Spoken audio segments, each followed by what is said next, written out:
government of Bahamas hasn't assisted us as yet.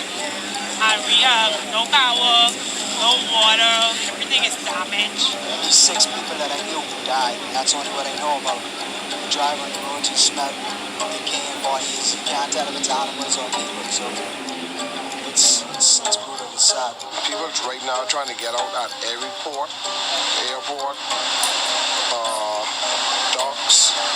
Right now, everyone trying to get out. Trying to get back home to Nassau, that's where we stay. But so far, it's chaos here, and the place is uninhabitable. Nobody can live here. So we're trying to get out, and they only have limited ways of getting out here, and the government trying their best, but at the same time, I don't think they're doing a good enough job to evacuate the people.